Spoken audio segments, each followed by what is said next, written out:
उर्दू के साथ जो हुकूमत का जो सलूक रहा, आखिर जुबान है, जुबान किसी की नहीं होती, जुबान जो बोलता है जुबान उसकी होती है। हमको इतनी भी समझ नहीं है। मैं कनाडा से मोहब्बत करता हूँ इसलिए कि ये मेरी रियासत की जुबान है। मैं हिंदी से मोहब्बत करता हूँ, ये देश की जुबान है। मैंने ऐसी कभी नाइंसाफी नहीं की है। मैं अंग्रेजी से मोहब्बत करता हूँ कि ये एक तालीमी जुबान है। फिर उर्दू के साथ इस तरह का क्यों मामला है? This video is sponsored by Mahalakshmi Jewelers, United Hospital, KBN University, Shaheen Group of Institutions, Fine Art Designers, Chulbur Furniture and Lighting, Sparkles International School, SR Continental Hotel, M Delis, Premium Cakes and Desserts. अस्सलामु अलैकुम, बिस्मिल्लाहिर्रहमानिर्रहीम। नाजरीन, मैं आपके सामने उर्दू जुबान के बारे में अपने ख्यालात रखना चाहता हूं ताकि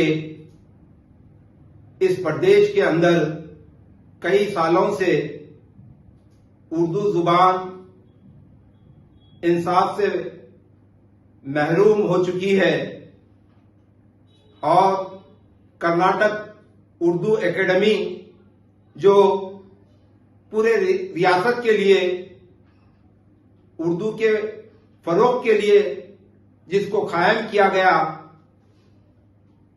उसका अपना तर्ज अमल देखने के बाद ऐसा महसूस होता है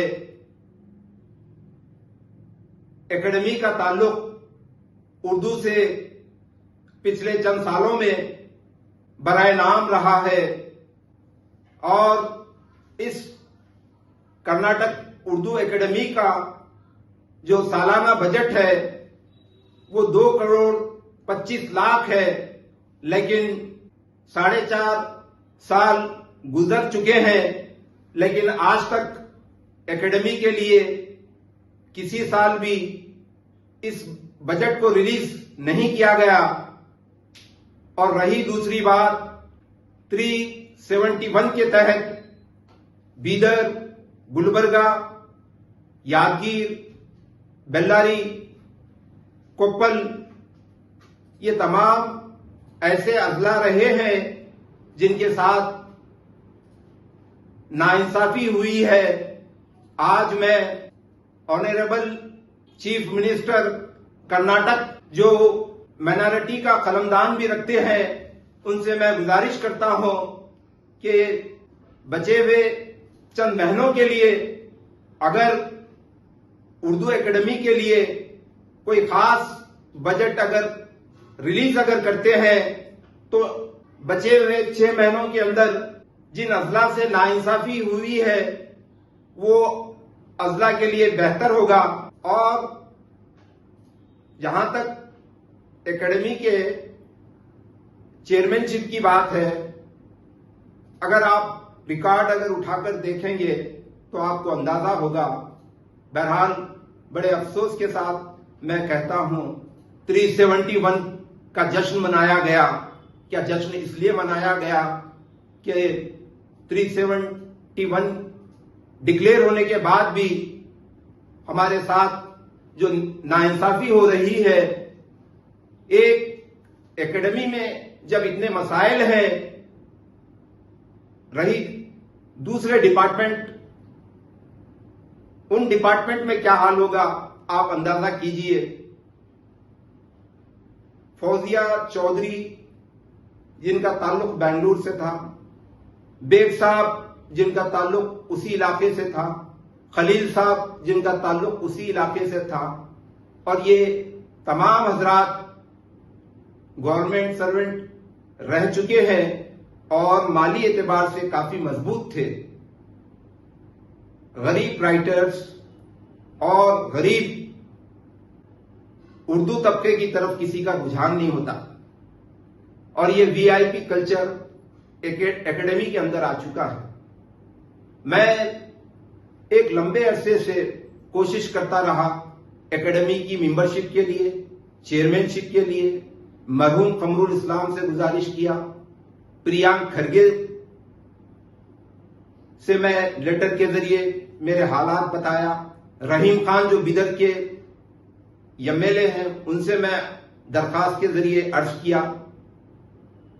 बहरहाल जितने भी उर्दू जुबान से ताल्लुक रखने वाले एमएलएज हैं उनसे मैं अर्ज किया, लेकिन आज तक मुझे उनकी तरफ से कोई जवाब नहीं मिला। ये हमारी सियासत का हाल है और उर्दू जुबान से हमारा ऐसा रिश्ता है। ये अजीम जुबान है और ये जुबान अगर हम मुस्तकबिल में अगर इस जुबान को महफूज रखना चाहते हैं, नई नस्ल को इस जुबान का तोहफा देना चाहते हैं, तो आज वक्त का तकाजा है कि इस जुबान के लिए हम आगे बढ़े और इस जुबान से जिन राइटर्स का, जिन शोरा का और जिन अदीब हजरात का ताल्लुक है, उनके क्या मसाइल हैं हम देखें। मुकामी एमएलए से भी मैं गुजारिश किया कि मेरे साथ एकेडमी में कई मरतबा नाइंसाफी हुई है, लेकिन उसके बावजूद मुकामी एमएलए की तरफ से भी मुझे ना कोई लेटर मिला, ना उनसे कोई रिस्पांस मिला।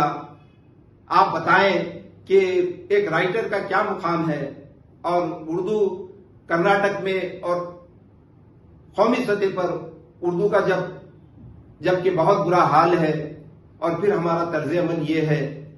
मैं उर्दू तबके से भी अदबन गुजारिश करता हूं कि वो अपने बच्चों को प्राइमरी और हाई स्कूल की तालीम उर्दू के जरिए दिलवाएं और फिर उर्दू के साथ जो नाइंसाफी है अखबारात के जरिए और सिंपोजियम, सेमिनार, डिबेट्स के जरिए इन बातों को पेश करें। मैं उम्मीद करता हूं कि मेरी ये चंद बातें मेरा किसी एमएलए से या मेरा किसी सियासी लीडर से कोई इख्तलाफ नहीं है। मैं ये चाहता हूं कि हुकूमत का जब एक बजट है उर्दू एकेडमी के जरिए उस बजट का सही यूटिलाइज हो। 9 करोड़ रुपए नुकसान हो चुका है।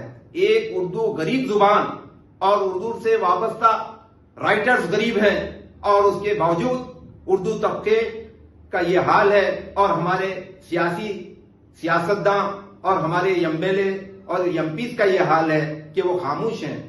ये किस तरह का इंसाफ है? आप बताएं, आपकी क्या मजबूरी है? आप में आपका दमखम क्यों खत्म हो चुका है? इंसानियत का तकाजा है। गुलबर्गा और बिदर में कितने ऐसे गरीब राइटर्स हैं जो सही तरह जिंदगी गुजार नहीं सकते। आप उन पे रहम करम क्यों नहीं करते? आप अपनी सियासत चमकाने के लिए तो सब कुछ करते हैं, लेकिन इन गरीबों की तरफ तुम्हारा रुझान क्यों नहीं होता? इंसानी तकाजे यही हैं। मैं आखिर में मुख्तसर अंदाज में चंद बातें मैं आपके सामने रखा। बातें तो बहुत हैं। कौमी सतह पर जो उर्दू के साथ नाइंसाफी हो चुकी है और इस रियासत में जो नाइंसाफी हो चुकी है, हर आदमी जानता है। उर्दू के साथ जो हुकूमत का जो सलूक रहा, आखिर जुबान है, जुबान किसी की नहीं होती। जुबान जो बोलता है जुबान उसकी होती है। हमको इतनी भी समझ नहीं है। मैं कनाडा से मोहब्बत करता हूं इसलिए कि ये मेरी रियासत की जुबान है। मैं हिंदी से मोहब्बत करता हूं, ये देश की जुबान है। मैंने ऐसी कभी नाइंसाफी नहीं की है। मैं अंग्रेजी से मोहब्बत करता हूं कि ये एक तालीमी जुबान है। फिर उर्दू के साथ इस तरह का क्यों मामला है? याद करो उस दौर को कि इस महान देश को उर्दू ने बेहतरीन सलाहियतों के जरिए ऐसे अफराद पैदा किए। उस्मानिया यूनिवर्सिटी वो वाहिद यूनिवर्सिटी रही है माजी में जिसने बेहतरीन डॉक्टर, इंजीनियर, मुंसिफ हजरात को पैदा किया। इस देश के लिए उर्दू ने हमेशा काम किया है, लेकिन अफसोस ये नादान लोग उर्दू से वाकिफ नहीं है। अगर आप उर्दू का ख्याल नहीं करेंगे तो यकीन मानिए देश नुकसान की तरफ जाएगा। देश को उर्दू जुबान से जो फायदा है वो देश उस फायदे से महरूम हो जाएगा। तो इसलिए मैं कौमी सतह पर और इस रियासती सतह पर मैं तमाम सियासी कायदीन, खासतौर पे जिनका ताल्लुक उर्दू जुबान से है, उनसे मैं अदबन गुजारिश करता हूं कि उर्दू के लिए कुछ कीजिए। ये हमारी मादरी जुबान है, ये इल्मी जुबान है, ये अदबी जुबान है और सबसे बड़ी बात कि ये दीनी जुबान है। इसके अंदर दीन का बहुत जखीरा महफूज है।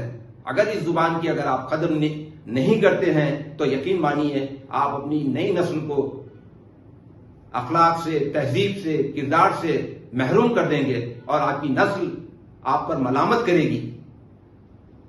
इंशाल्लाह फिर कभी मौके पर, बातें तो बहुत हैं जो नाइंसाफी उर्दू के साथ रही है माजी में, इतनी बातें हैं, बहुत सारी बातें हैं। आज भी एकेडमी का कोई चेयरमैन नहीं है, आज भी एकेडमी कायम नहीं है और रजिस्ट्रार की भी ये हालत है कि वो पार्ट टाइम वहां पर वक्त दिया जाता है रजिस्ट्रार की तरफ से, फुल टाइम कोई रजिस्ट्रार नहीं है एकेडमी में, कोई फोन रिसीव नहीं करता, किसी लेटर का जवाब नहीं मिलता, पूरा वीआईपी कल्चर है। और बेंगलुर, मैसूर, उधर ही के लोग फायदे उठा लेते हैं, इधर के वो लोग फायदे उठाते हैं जिनका ताल्लुक सियासी रहनुमाओं से है।